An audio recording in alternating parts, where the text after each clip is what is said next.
열 손가락 깨물어 안 아픈 손가락 없다는 말이 있습니다. 이런 말처럼 주님도 12제자 모두 사랑하셨습니다. 그러나 제자들의 신앙이나 능력은 각기 달랐기 때문에 뚜렷하게 두각을 나타낸 베드로, 요한, 야고보 같은 제자도 있지만 이름만 거명되는 제자도 있습니다. 그 중에 베드로는 수제자로 이미 널리 알려진 제자지만 요한은 예수님 생전엔 그리 알려진 제자가 아니었습니다. 그러나 주님이 성천하신 후 하나님의 사랑과 그의 아들 예수 그리스도의 성육신과 십자가 부활이 인류 구원의 대주제를 가장 체계적으로 그리고 문학적으로 논증한 제자가 바로 요한이라는 사실에 주목하지 않을 수가 없습니다. 그는 제자 중 가장 나이가 어린 제자였지만 치밀하고 논리적인 제자였으며 주님께서 무척 아꼈던 제자인 것으로 봅니다. 그래서 요한은 스스로 요한복음을 기록하면서 주의 사랑하시는 제자라는 말을 스스로 말합니다. 그만큼 요한은 늘 주님 가까이에서 주님의 언행을 직접 목격한 제자라는 데서 요한복음의 기록은 그 신빙성이 그 어느 복음보다 확실하다고 할 수 있겠습니다. 마태복음은 가능하면 예수님이 구약에서 예언한 메시아 곧 그리스도라고 하는 사실을 연대기적으로 서술합니다. 그러나 요한복음은 예수님은 이 성육신 하신 하나님의 아들이며 그러나 하나님의 아들이 십자가를 통해 인류의 죄를 대신했기 때문에 누구든지 그를 믿으면 영생을 얻게 된다는 이 기독교의 진리를 논증하는 데 앞장섰습니다. 그러기에 요한복음의 기록은 마태복음처럼 연대기 순으로 기록한 것이 아니라 예수 그리스도가 하나님의 아들임을 논증적으로 증명하는 문장 구성 형식을 취하게 됩니다. 소설 작품에는 스토리와 플롯이 있습니다. 스토리는 시간 순서에 따라서 사건을 진행하는 것이지만 플롯은 어떤 필연성이나 타당성을 보여주기 위해서 인과관계에 의해서 사건을 재구성하는 방법입니다. 그렇다면 마태복음은 스토리 형식의 복음이고 요한복음은 플롯 형식의 복음이라고 해야 하겠습니다. 따라서 마태복음은 예수님의 행적을 전하는 데 강점이 있다면 요한복음은 왜 예수 그리스도가 하나님의 아들인가? 어찌해서 예수 그리스도가 우리 죄를 대신한 구세주가 되는가에 대한 데 주제에 더 큰 비중을 두고 있습니다. 요한복음의 이러한 구성적 특징은 문학하는 우리들에게도 매우 관심의 대상이 아닐 수가 없습니다. 문학은 어떤 주제를 드러내기 위해서 사건을 의도적으로 재구성하여 보다 주제를 강하게 각인시킵니다. 요한복음도 예수 그리스도가 하나님의 아들임을 드러내기 위해서 예수님의 생애를 문학적으로 재구성해서 기술하고 있습니다. 요한복음의 서두는 바로 요한복음 1장 1절에서 18절 예수 그리스도가 하나님의 아들로서 그는 태초부터 계신 성자 하나님이시고 그가 성육신 하시어 신성과 인성을 지니신 분이심을 선언합니다. 따라서 요한복음을 한편의 드라마로 본다면 이러한 서두는 사건의 발단이라고 말하겠습니다. 이어서 요한복음 1장 12절에서 50절까지는 왜 그리스도가 하나님의 아들이신가를 여러 사람의 증거와 예수님 자신의 기적과 스스로의 증거를 통해서 드러내는데 이는 드라마나 소설의 형식으로 보면 발전의 단계이며 동시에 갈등의 단계라고 봐야겠습니다. 모든 드라마는 소설은 사건이 발생하면 바로 종결되는 것이 아니라 여러 가지 그 이질적인 구성인자들에 의해서 대립되고 갈등하면서 사건이 발전합니다. 요한복음의 발전 단계도 세례 요한이나 제자들이나 사마리아 여인처럼 예수 그리스도가 하나님의 아들임을 증거하는 경우도 있지만, 니고데모나 유대인이나 바리새인 중에는 예수님의 사역에 사사건건 트집을 잡아서 갈등을 유발하기도 합니다. 오늘 우리가 봉독한 요한복음 5장 16절에서 25절 역시 예수 그리스도가 하나님의 아들임을 스스로 증거하는 과정에서 유대인들과 충돌하는 발전 단계입니다. 예수님이 직접 하나님의 아들임을 증거하는 방법에는 두 가지가 있었습니다. 하나는 정말 인간으로서는 도저히 할 수 없는 표적을 행하는 일입니다. 다른 하나는 스스로 하나님의 아들임을 선언하는 것입니다. 주님에게 수많은 표적이 있지만 특히 요한복음에서는 단 7가지 표적만을 드러냅니다. 그 표적을 보면 2장에서 제일 먼저 가나안 혼인잔치에서 물로 포도주를 만드는 기적입니다. 4장에서는 신하의 아들이 멀리 있는데도 그를 듣고 병을 고치는 사건입니다. 5장에서는 38년 된 병자를 고치는 장면입니다. 6장에서는 오병이어로 5,000명을 먹이는 대기적입니다. 그리고 물 위를 걸으시는 기적이 있습니다. 9장에서는 날 때부터 소경이었던 사람을 고치는 그런 사건이 나옵니다. 그리고 11장에서는 죽은 지 4일이나 지나는 나사로를 살리는 정말 놀라운 기적을 보입니다. 따라서 이런 기적들의 구성을 보면 모두가 2장에서 11장 사이에 있는데 이는 모두 요한복음 드라마의 발전 단계 내에 있습니다. 주님의 신성을 드러내기 위해서 요한은 의도적으로 이 표적들을 한 곳에 모으고 그리고 표적을 보인 다음에는 주님께서 직접 내가 하나님의 아들이라는 것을 말씀하게 됩니다. 오늘 봉독하신 요한복음 5장 16절은 그러므로 안식일에 이런 일을 행하신다 하여 유대인들이 예수를 핍박하게 된지라에서부터 시작합니다. 예수님이 안식일에 이런 일을 행하신다는 이유로 유대인들이 핍박하게 되었다는 내용입니다. 도대체 예수님이 어떤 일을 행하셨기 때문입니까? 이는 전적으로 앞의 사건을 알아야 합니다. 문학 해석에서 또 그렇지만 이 성경 해석에서 정말 중요한 것은 이 앞의 사건을 알아야 하는 일입니다.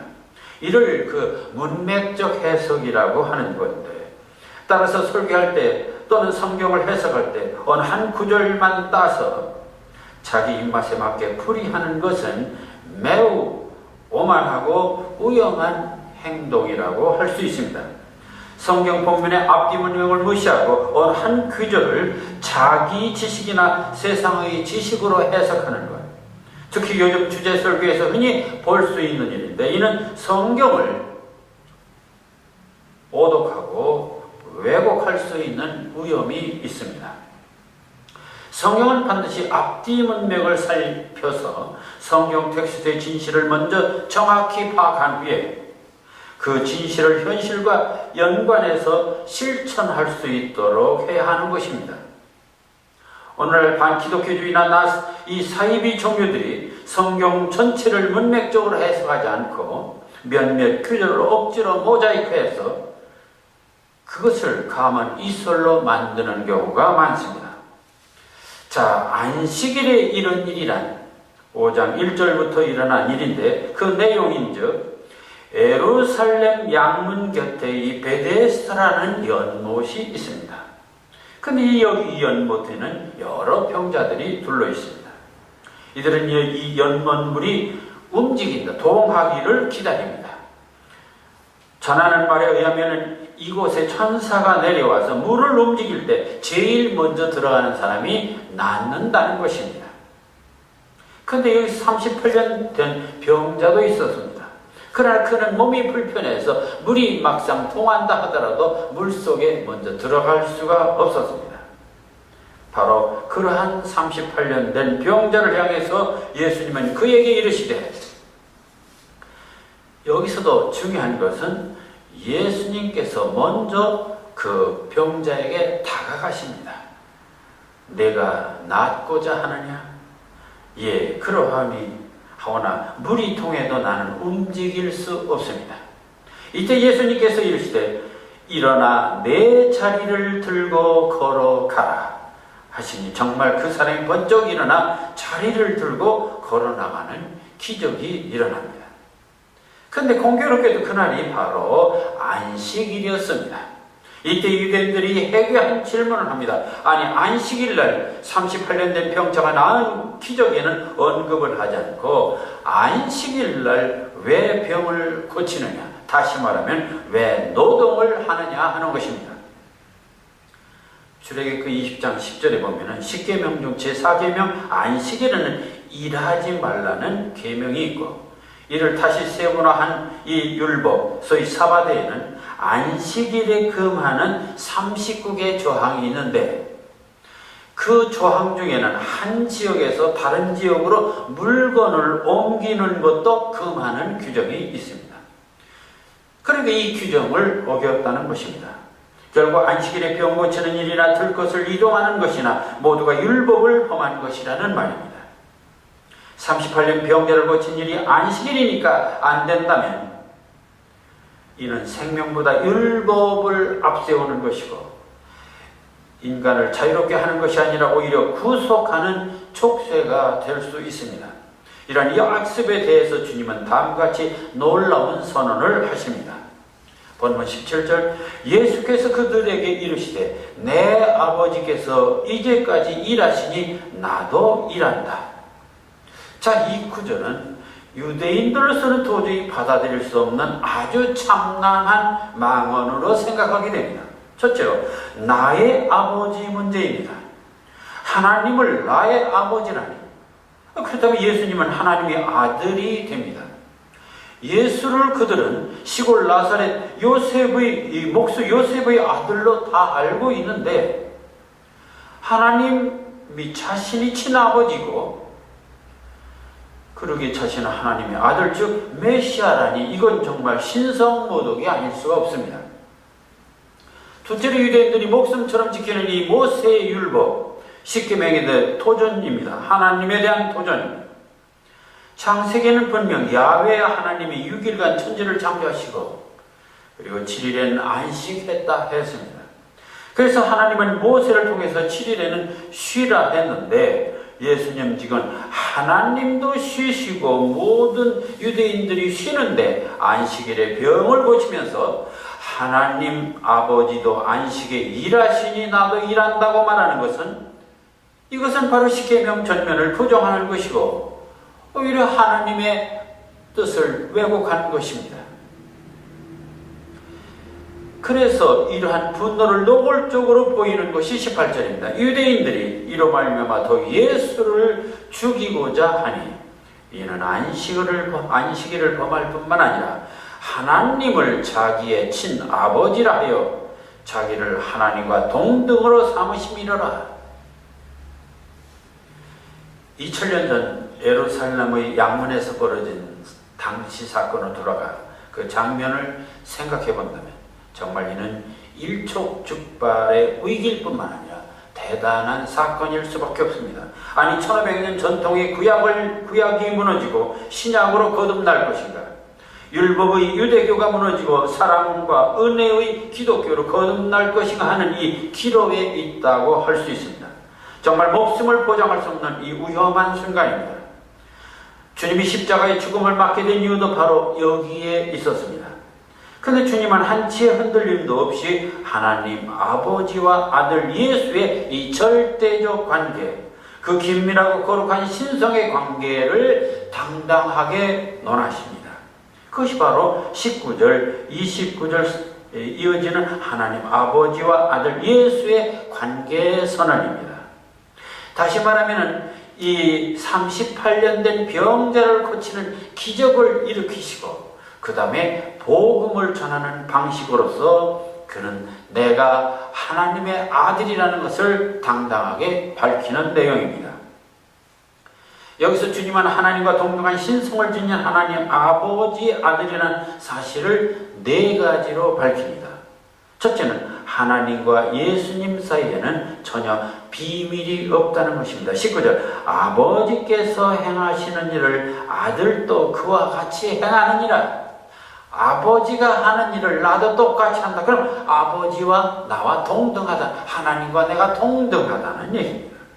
20절 아버지께서 아들을 사랑하사 자기가 행하시는 것을 다 아들에게 보이시고 서로 벽이 없어요. 둘째로 하나님과 예수님은 죽은 자들을 다시 살리는 부활사역에 함께 참여하고 있다. 21절 아버지께서 죽은 자들을 이렇게 살리신 것 같이 아들도 자기가 원하는 자들을 살리느니라. 하나님 아버지와 아들 예수 모두가 생사여탈권을 갖고 있다는 얘기입니다. 세 번째로 하나님과 예수님은 심판사역에도 함께 동참하신다는 것입니다. 아버지 하나님은 아들 예수님에게 심판의 권세를 위임했다는 것이 22절 심판을 다 아들에게 맡기셨습니다. 아니 심판권 최후의 심판권도 맡겼다는 것입니다. 하나님과 동등하다. 생사여탈권을 갖고 있다. 마지막 심판날에 내가 심판관이 된다. 그리고 네 번째 하나님과 예수님은 모두 사람으로부터 함께 경배받으신다. 23절 이는 모든 사람으로 아버지를 공경하는 것 같이 아들을 공경하게 하심이라. 결국 하나님 아버지와 아들 예수는 동등한 분이라는 사실과 구세주라는 사실을 철저히 이 아버지 하나님과 아들 예수의 관계에서 조목조목 밝히고 있는 것입니다. 그렇게 하나님과 동등됨을 선언하신 주님께서는 누구든지 자신의 말을 믿는 자는 생명의 부활에 참여할 것이지만 그렇지 않은 자는 심판의 부활에 처해질 것이라고 경고를 하고 있습니다. 이들보다 아무리 하나님이 택한 백성으로 자처하는 유대인일지라도 아버지 하나님으로부터 죄의 심판의 권세를 위임받은 아들 예수 그리스도를 통하지 않고서는 결코 구원과 영생의 축복을 누릴 수 없다는 정면 도전의 선언입니다. 예수님의 이 같은 말씀은 오늘날 우리에게도 똑같이 해주시는 말씀입니다. 일반적으로 사람들은 자기 수련이나 선행을 따라 복을 받고 구원받는다는 생각을 합니다. 그러나 영생과 심판이 결정되는 것은 그런 선행이 아니라 바로 십자가와 부활이신 하나님의 아들 예수 그리스도를 믿음으로 영생의 축복을 받는 것임을 분명히 가르치고 있습니다. 근데 여기서 19절에서 29절에 이르니 하나님 아버지와 아들 예수의 동등됨을 선언하는 말씀에는 정말 문학적인 내가 진실로 진실로 너희에게 이르노니라는 이 특유의 이 간곡한 어법이 세 번이나 반복되는 그 리드미컬한 구성을 형성하고 있습니다. 19절에서 예수께서 그들에게 이르시되 내가 진실로 진실로 너희에게 이르노니 아버지께서 행하는 일을 나도 행한다. 두 번째 24절 내가 진실로 진실로 너희에게 이르노니 그러므로 내 말을 듣고 또 내 보내신 이를 믿는 자는 영생을 얻었고 심판에 이르지 아니하며 사망에서 생명으로 옮기느니라. 세 번째 25절 진실로 진실로 너희에게 이르노니 죽은 자들이 하나님의 음성을 들을 때가 오나니 29절 선한 일을 행한 자는 생명의 부활로 악한 일을 행한 자는 심판의 부활로 나오리라. 진실로 진실로를 세 번이나 반복하면서 내가 하나님의 아들로서의 역할을 말씀하고 있습니다. 예수님의 이러한 그 3단계 점층적 이 동의 반복 부분 여기서도 확실히 드러나고 있습니다. 결국 1단계에서는 진실로 진실로 내가 하나님과 동등한 아버지와 아들의 관계다. 2단계에서는 그러니 나와 아버지를 믿으면 영생을 얻을 것이다. 3단계에서는 마지막 심판날에 내가 하나님의 권한을 위임받은 심판자로서 선한 자는 생명의 부활로 악한 자는 심판의 부활을 받도록 할 것이라는 정말 논리 정연하고 체계적이고 설득력이 있는 말씀입니다. 안식일 논쟁은 요한복음만이 아니라 마태복음 12장에서도 바리새인들과의 논쟁이 있었습니다. 이는 오늘날 우리들에게도 중요한 깨달음이 되고 있습니다. 주일에도 일하지 말라 했으니 죽어가는 생명을 보고도 외면하는 것이 과연 기독교의 교리인가? 그리고 정말 주일 성수의 참된 의미는 무엇인가? 창세기 2장 3절에 보면은 하나님이 6일 동안 천지 만물을 창조하시고 7일 일곱째 날에는 안식하셨다 했습니다. 그러나 단 조건이 있습니다. 그 조건이 무엇인가? 그것은 바로 복되고 거룩하게라는 얘기입니다. 안식일날 쉬었지만 하나님께서는 복되게 하셨고 거룩하게라는 조건을 첨부하고 있습니다. 여기서 이 거룩하게라는 말은 하나님과 동행하는 삶을 말합니다. 그렇다면 그것은 바로 하나님의 사랑과 이웃사랑을 실천하는 것도 포함되어야 되지 않겠습니까?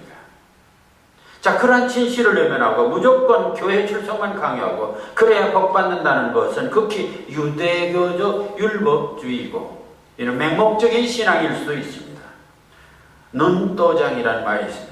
하나님께 눈도장이나 찍고 담임 목사의 눈도장 찍고 구역장에게 눈도장 찍는 이 주일 성수, 그거야말로 바리새인만도 못한 가증함이라고 할 수 있습니다. 예수 그리스도가 하나님의 아들임을 증거하는 방법에는 다른 사람, 즉 사도 요한이나 제자들에 의해서 얼마든지 가능할 수 있습니다. 그러나 가장 확실한 방법은 예수님 스스로가 보여주는 것이었습니다.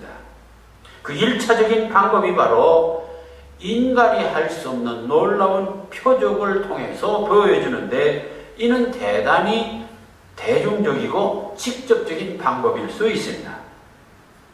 그러나 좀 더 논리적인 설득도 필요합니다. 그래서 예수님은 스스로가 표적을 보이신 다음에는 반드시 설교를 통해서 자기를 증거하시는데 그것이 바로 오늘 읽은 5장 19절에서 29절 내가 진실로 진실로를 3번이나 반복하면서 말씀하시는 내용이었습니다. 자, 그런데 우리는 이 요한복음 5장을 읽으면서 정말 가슴에 새겨지는 참으로 다정하고 사랑스럽고 그러면서도 위험 있는 용어가 있습니다. 그것은 바로 아버지입니다. 이 장에서만도 주님은 아버지란 호칭을 15번이나 하십니다. 가히 아버지의 장이라고 할 수 있습니다. 아버지 하니까 아버지에 관한 시가 생각납니다. 다음은 이건청 시인의 산양이란 시입니다. 한번 읽어보겠습니다. 아버지의 등 뒤에서 바람이 보인다. 아니 아버지는 안 보이고 벼락만 보인다. 요즘엔 선연이 보인다.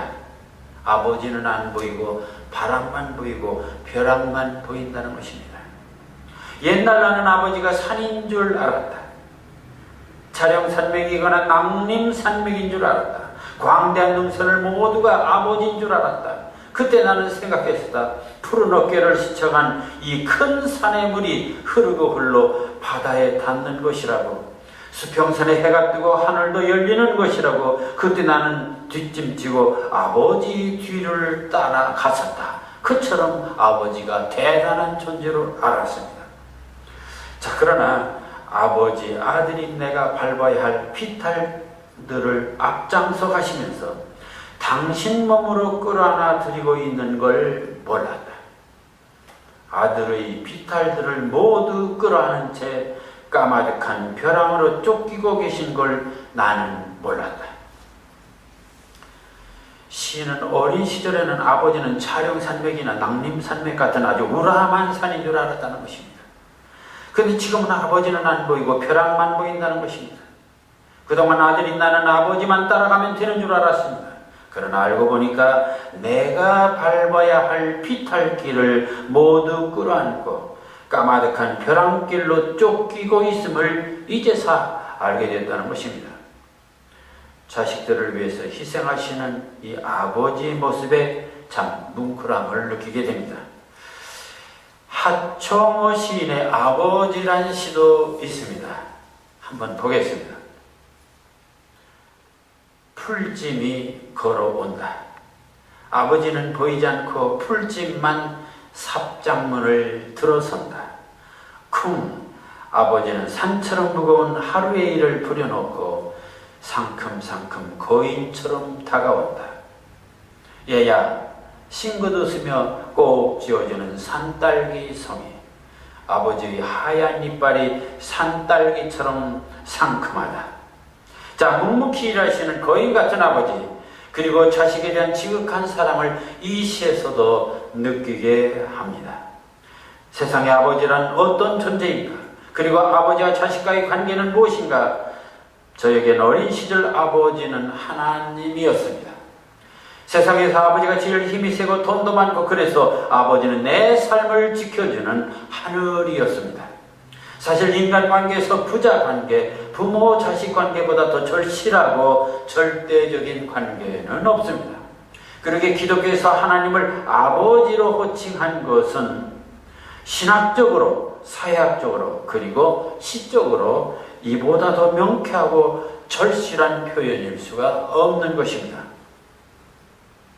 근데 우리는 구약에서 신약을 읽어가는 과정에서 이 하나님을 아버지라고 부른 사례는 구약 1500년 역사에서 구약에서는 단 몇 번에 불과합니다. 구약에서는 하나님을 초기에는 엘로힘이라고 했다가 주로 야훼, 즉 여호와라는 이름을 부르게 됩니다. 성경학자들은 구약에서 하나님을 아버지라고 부르는 것은 단 15번, 15회에 지나지 않지만 엘로힘 2600회, 야훼 즉 여호와는 7040회가 된다고 말하고 있습니다. 그럼 구약에서는 하나님을 엘로힘과 야훼 즉 여호와란 칭호가 절대적입니다. 그런데 이 엘로힘은 신성에 대한 일반적 의미입니다. 따라서 이는 다시 말해 신이라는 이 초월적이고 절대적인 존재에 대한 아주 추상적이고 일반적인 명칭입니다. 그러다가 모세가 하나님의 계시를 받아 출애굽에서 하나님이 특별히 유대 민족만을 선민으로 택하시고 축복하시는 하나님이란 관점에서 야훼 즉 여호와란 칭호를 따로 사용하게 됩니다. 따라서 야훼는 유대인들에게만 은밀하게 주신 이름처럼 되어 왔습니다. 따라서 이방인들과는 무관한 이름일 수 있습니다. 그러기에 야훼는 예루살렘 성전이나 있어야 하는 유대인들의 기본 신앙이 됩니다. 그렇다면 야훼, 즉 여호와의 종교는 대단히 민족주의적이고 배타적이고 율법적이고 징벌적인 그런 호칭이라고 볼 수가 있습니다. 그런데 신약에서는 예수님이 출현해서 이 율법적이고 민족주의적이며 배타적인 여호와 중심의 종교를 전면 수정합니다. 그 대표적인 작업이 바로 하나님을 여호와로 부르지 않고 아버지로 부르는 것입니다. 출애굽 20장 1절에 3절 하나님이 모든 말씀으로 하여 이르되 나는 너를 애굽의 땅 종 되었던 집에서 인도하여 낸 내 하나님 여호와니라. 너는 나 위에는 다른 신들을 내게 두지 말라. 철저히 여호와 중심의 신앙입니다. 구약의 하나님은 십계명을 내리면서 나는 여호와라는 말씀을 하시고 십계명에도 각종 규정을 만듭니다. 그것이 바로 모세오경인데 이는 한마디로 권선징악입니다. 그런데 주님은 이 땅에 오셔서 하나님을 내 아버지라고 하셨고 너희는 기도할 때 외식하는 유대인들처럼 하지 말고 하늘에 계신 우리 아버지여 마태복음 6장 9절이라고 말씀하시면서 아버지로 호칭하며 기도하기를 가르쳤습니다. 자, 그렇다면 구약은 여호와 하나님의 종교이고 신약은 아버지 하나님의 종교가 됩니다. 여호와 하나님의 종교는 사악한 유대 민족을 다스리기 위해서 십계명과 여러 법을 만들어 순정하면 복을 받고 어길 때는 처벌하는 그런 신상필벌의 율법적인 종교입니다. 그러나 아버지 하나님의 종교는 유대인뿐만 아니라 온 세상 사람들을 죽음에서 살리시기 위해서 독생자인 아들 예수를 이 땅에 보내시어 대속의 제물로 삼으시고 그를 믿는 자는 죽음에서 생명으로 인도하시는 사랑의 종교요 은혜의 종교입니다. 사실 기독교에서 아버지와 아들의 징후는 신학적이지만 사실은 대단히 시적인 표현입니다. 여기서 신학적이란 유일신 여호와 하나님이 인간의 죄를 대속하고 구원하시려면 세 가지 역할을 수행해야 합니다. 첫째로 용서와 사랑의 역할입니다. 둘째는 죄를 대신하는 속죄물의 역할, 그리고 셋째는 하나님과 인간 사이의 소통의 역할입니다. 여기서 용서와 사랑은 아버지 하나님이, 그리고 속죄물은 아들 하나님인 예수님이, 그리고 소통은 성령 하나님이 삼위일체가 되어 역사하신다는 데서 매우 신학적인 구조를 갖고 있습니다. 그럼에도 불구하고 아버지와 아들이라는 칭호는 매우 상징적이고 시적인 메타포입니다. 따라서 성경이 시적이고 기독교가 시적인 종교라는 이유가 바로 여기에 있는 것입니다. 그런데 아버지 하나님과 아들 예수의 이 부자 관계는 단지 하나님과 예수 그리스도만의 특별한 관계가 아니라 일찍이 하나님을 배반하고 에덴을 떠나 죄악된 세상에서 방황하는 저주받은 인간들까지도 그동안 하나님과의 단절 상태에서 감히 하나님을 아버지라 부를 수 없었지만 아들 예수의 십자가 공로로 이제는 우리들 인간도 하나님을 아버지로 부를 수 있게 되었다는 사실에서 이 아버지 하나님과 아들 예수의 종교는 나아가 온 세상을 구원하는 생명의 종교가 되고 있는 것입니다. 그렇다면 죄된 우리도 하나님을 아버지라 부를 수 있는 근거는 무엇인가? 이 점에 대해서 분명한 신앙적 이해가 있어야 합니다. 일찍이 죄값으로 죽어야 할 우리는 감히 하나님을 아버지라 부를 수 없습니다. 그러나 아들 예수인 그리스도의 십자가 공로로 말미암아 그를 믿는 자들은 죄에서 용서함을 받았기 때문에 예수와 우리가 형제가 됩니다. 따라서 예수와 형제가 되기 때문에 예수님의 아버지는 바로 우리의 아버지가 될 수 있는 것입니다. 로마서 8장 14절에서 19절 무릇 하나님의 영으로 인도함을 받은 사람은 곧 하나님의 아들이라.